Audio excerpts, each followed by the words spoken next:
Hello, everybody. Welcome. This is episode number 3 for our series on essentials. And we are really enjoying having some church members coming into your homes via some online streaming, YouTube, and talking about topics that we really hope will help and encourage you as we're in this time being apart physically. So today I have Josh and Kayla Cochran. Hey guys, do you want to tell everybody hello? Hey, And everybody. they are going to talk. Our topic today is wise use of money when in a crisis season. And this also obviously will apply to non-crisis seasons as well, but we thought this would be a good topic. And before we start into the topic, Kayla just said something in our little pre-recording talk. And it was just a great idea for when a video gets too long. You may know this, but I didn't think about it, but I think it's a good little hint to share. So would you guys, Kayla, would you share kind of how do you get through a 30-minute or 20-minute talk in a much less of the time? And she had a great tip she just shared with me. So I was just saying that people tend to listen and think about what people are saying a lot faster than the person's actually saying it. So there's an option on YouTube where you can go into the menu and you can change the speed of the video, and you can speed it up a little bit to like 1.25 or 1.5 speed, and you can get through the video faster and still grasp the content. Cool. So that would turn a 20-minute video into like 13 minutes, I guess. So yeah, so if we're not talking fast enough, then do that. Great tip. Awesome. Well, Josh and Kayla have been friends for over 10 years, and they're wonderful people. And Josh has put together a number of studies on financial wisdom, budgeting, and shared those at the church in various contexts over the years. And so I thought they would be great to talk about this very practical topic. So first thing I just want to say is I've noticed probably in the last 3 or 4 years, Josh, you have talked more about money management, and it seemed to be something that you've been very interested in more than in the past. So I just wanted to know, why has this sort of emerged as something that you seem to be passionate and interested in? Yeah, I mean, when I graduated from high school, I had a mentor in my life, and who was a CPA. He's probably 70 years old, and he just kind of pulled me aside and started talking about how much college costs, and he said, you got to be real careful about taking on, $100,000 of college debt to go make, $20,000-$30,000 a year. It just doesn't make a lot of financial sense, and I guess that kind of started thinking about other financial things, and I started diving into books and listening to financial people on the radio, and it just became a passion of mine because somebody saved me a lot of heartache of having big school bills to pay off, and um, I just always wanted to pass that on, and learning as much as I can along the way to try to pass that on to other people. It's something that's been really important to me. Yeah, and that really brings up a great point, that it's the earlier you start being wise with money, the better. The idea of compounding interest can go from this to this in just a few years.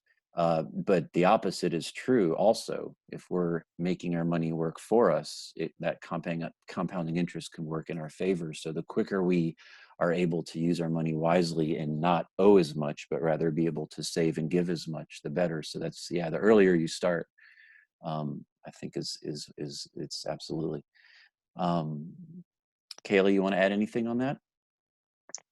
I would say that when I was in high school, I had a sibling in college, and I was a party to a lot of conversations between my brother and my parents about his school debt, and that I think that's what motivated me to try to have as little debt as possible. And I started budgeting for the first time when I was in college, and Josh budgeted for the first time when we got married, but he knew a lot more than I did about investing and saving for retirement, and so we just have different strengths. Awesome. So there's it's been said there's over 2,000 verses in the Bible about money, And I wanted to just ask you guys to share maybe one of those that you, as we talk about this topic that sort of emerges and rings, is having a lot of truth, that you could share with the church. Yeah, it's funny you talked about the compound interest, because the verse that came to mind was Proverbs 13:11, and it says, "Dishonest money dwindles away, but anyone who gathers money little by little makes it grow." So it's just one of those things, that it's the tortoise and the hare with money. You just got to make those smart decisions day by day, and then eventually you kind of walk into those blessings. You reap what you sow. Awesome. Yeah, it's good. So budgeting, we've talked about that. You did a workshop a few months ago, or maybe it was a year ago, time flies, um, on a Saturday morning, I believe, at the church. And you just brought up how important budgeting is. I think you guys are really qualified to talk about this because you are both medical professionals, but you've made the choice for Kayla to stay home with your son and raise your son. So your income was significantly cut, I'm assuming, when Kayla gave that income up, yet you are able still to live on a budget on one income.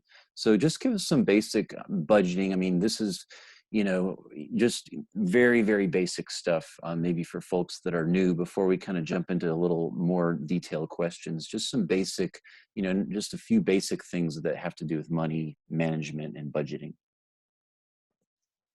I would say that a budget is important because it gives you an idea of how much you're going to spend every month on different things, and it helps keep you from overspending.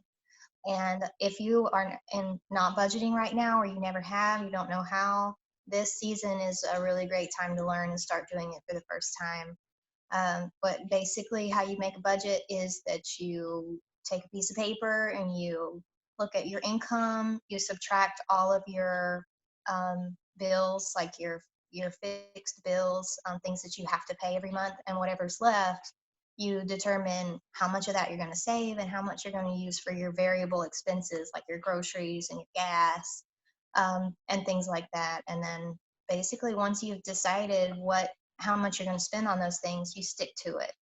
And I would say one tip is that if you have a partner, if you're married, that needs to be something that the two of you do together, and you both agree about how much to spend in each category. Awesome. And I will throw in that, so this is going to seem like a silly thing to say, but is it fair to say that this needs to be written down? Yeah. Yeah. Yeah, and sort of the idea, I've talked to so many people about money and budgeting, and it's like, yeah, I've got a budget, and I'll ask the question, well, it's the same with exercise. Do you exercise? Yes. Well, where is it on your calendar? Because often if we don't sort of make a plan, it doesn't happen. So with money, it tends to be the same thing. When we write it down, and then we can, play with it, every 6 months or a year, change the numbers around, whatever as needed. It really, it's just, there's something about writing something down. So I would add that. And crown.org is a fantastic website I want to throw out for folks that, if this is new to you, there is just hours and hours of reading. There's templates you can download just to get you started to understand. Do you guys have any other sort of online resources you'd recommend that people could get a quick access to? Yeah, Crown is a good one. There's mint.com has a free app that can help you make a budget. Is that And MINT? yes. Okay.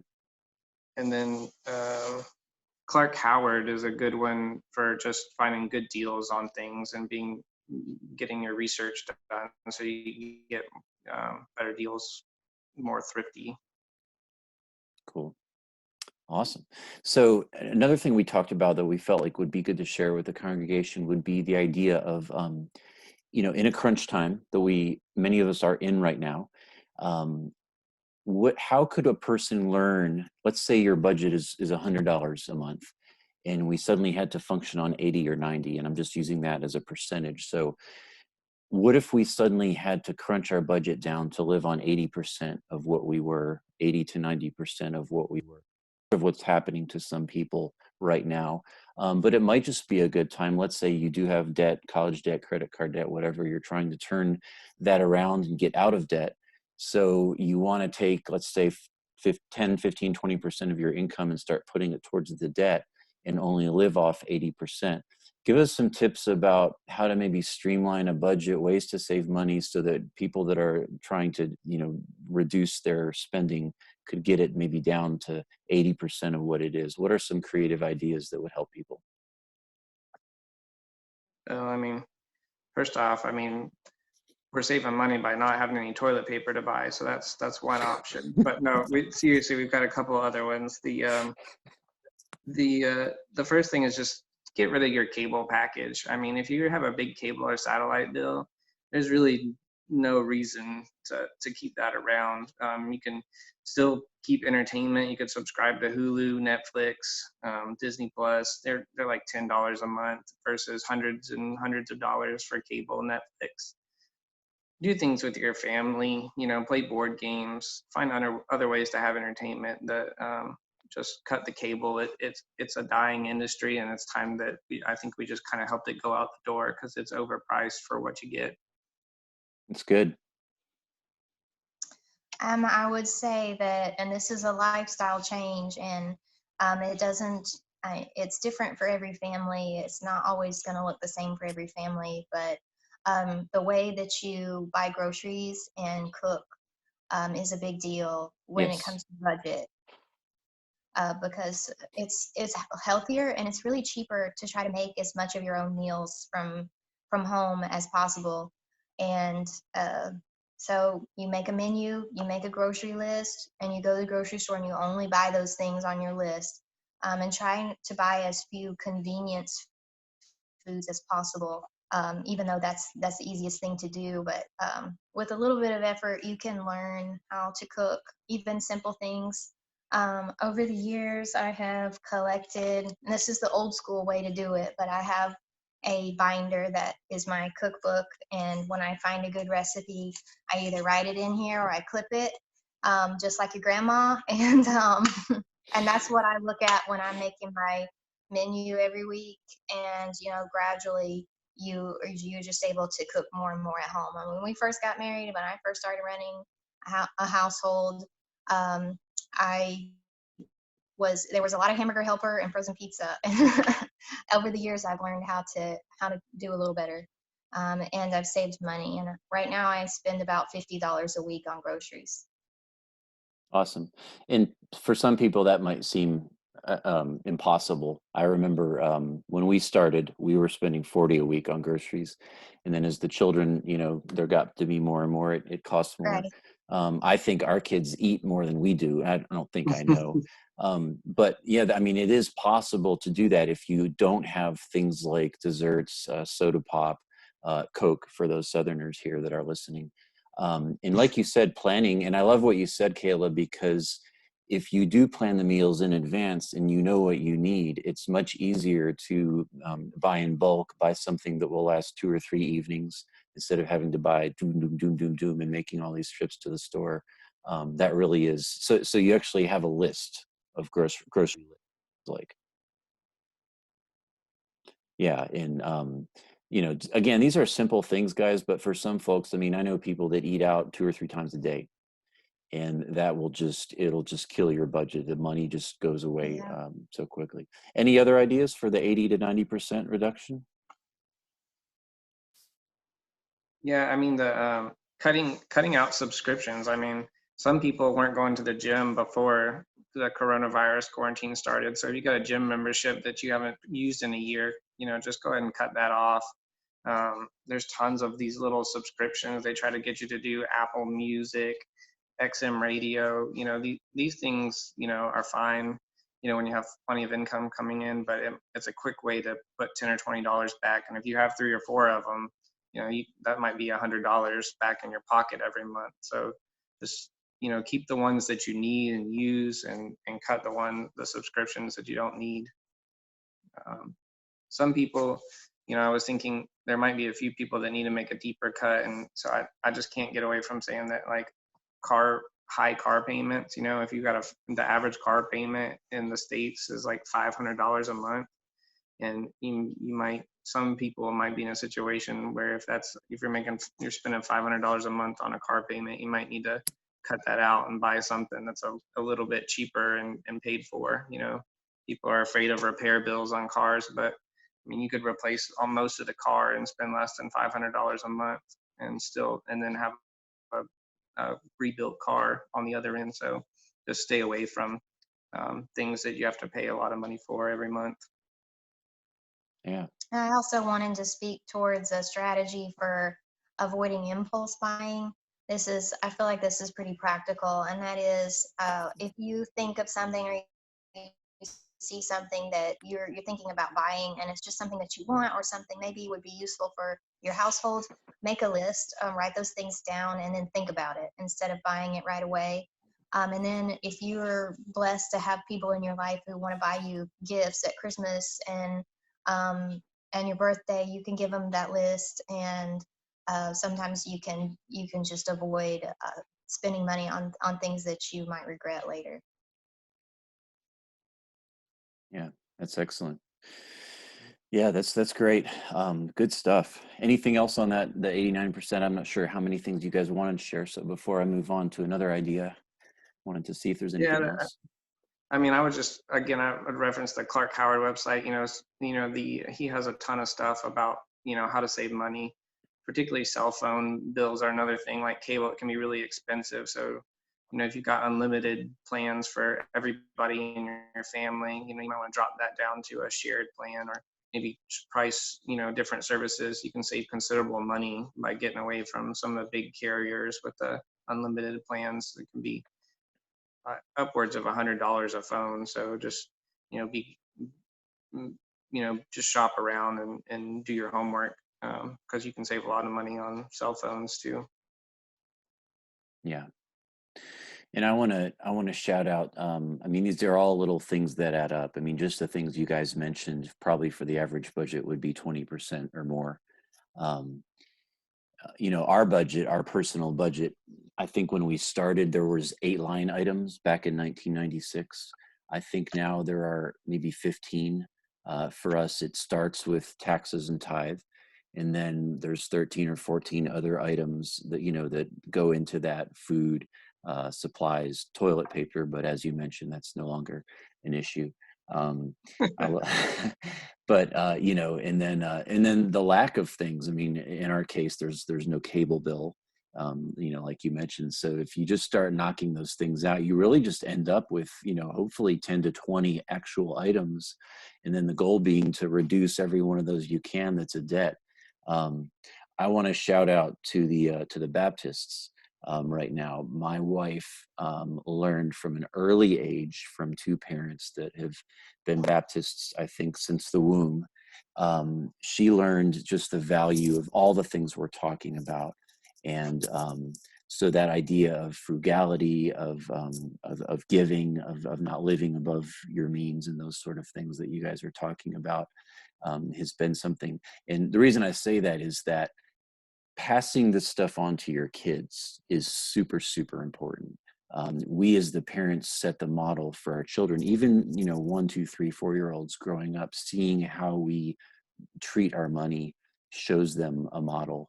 And my 20-year-old bought a car cash. He bought a $10,000 Honda Civic. It's been about a year now, but he bought the car and he had the cash to buy it. So I was just so proud of him that he saved his money up and bought himself a car.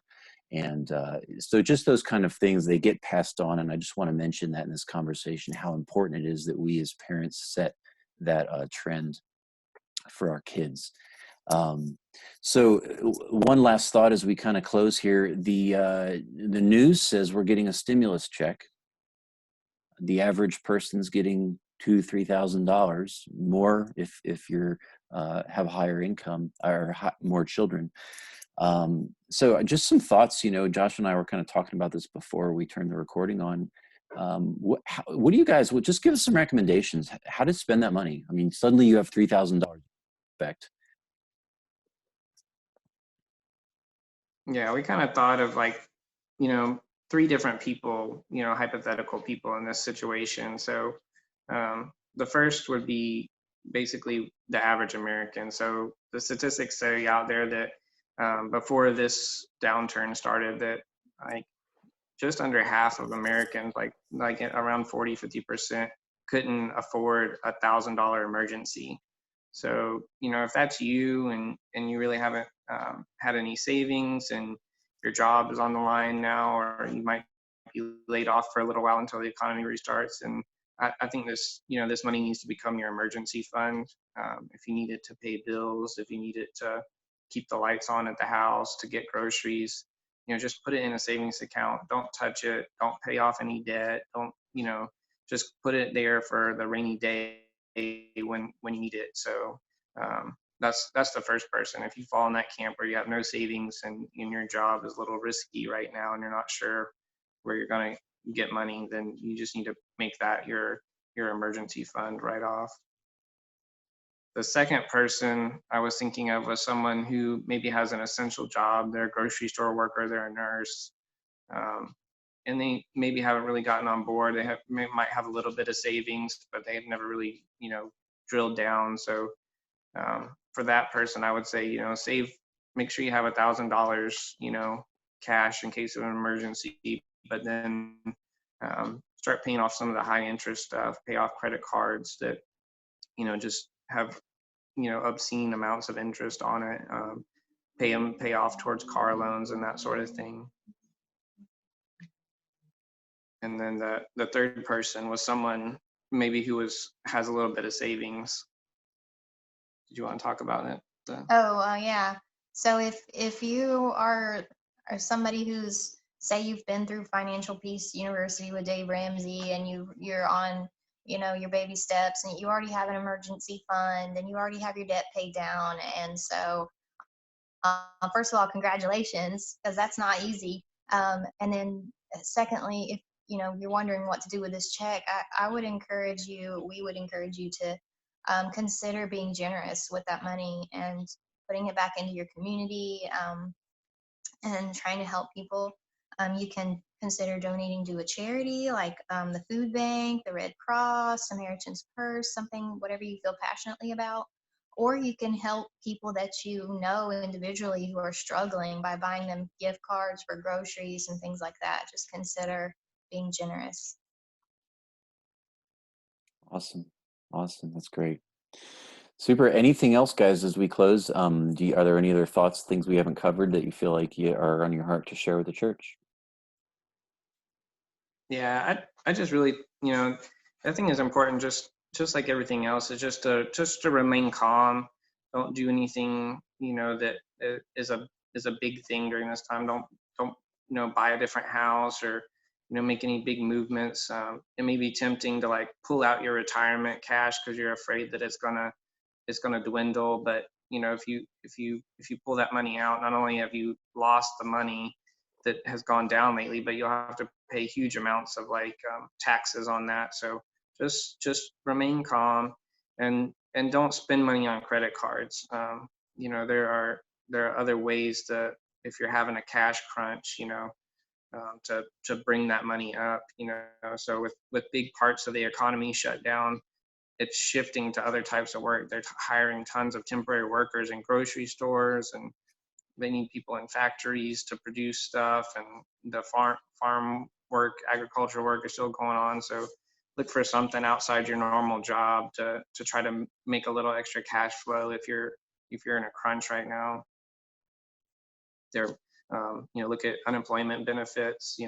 Even they're just temporary. This is a temporary time, but just look at any way you can think of to keep from maxing out your credit cards if you're in a cash crunch.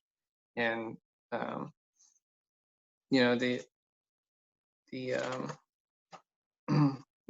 if you do need to borrow something, just look for something with a little less interest than a credit card, maybe like a home interest, a home equity loan or a personal loan would be even better than just putting money on a credit card. And just use your resources. And I think especially within a church or a community, so just look to your community and talk to people, and I'm sure there's things out there to keep you from, we can help each other to keep from running up credit card debt and things during this time. Awesome. Well, you guys have been a big blessing to our community, with just in many ways, and this is one of them. Kayla, I hear stories probably more than once a month of people calling you. You've become the Vineyard Community Ask a Nurse, and I heard you're even doing delivery of medicine. Someone told me the other day you brought them something. I think that was you. Yeah, Yeah, so thank you for that. And you're it, welcome. yeah, yeah. You guys, people, I just want to say as we close that you're welcome to contact Josh and Kayla if you need some of those resources they talked about in terms of websites, or if you need, hey, what was that? Where can I find this? What do you think about this? They have a lot of time right now. I'm sure even if they didn't, they'd be happy to help you with any of these resources, or if you have further questions or just want to bounce ideas off. So guys, thank you so much for your time and for sharing with us. And we'll see, you guys want to say goodbye before I close this? Bye. We miss you. Yeah, we look forward to seeing you all soon. Yeah. And I do as well. I hope you've enjoyed this. Hope you're encouraged. Bless you guys, and we'll see you next time.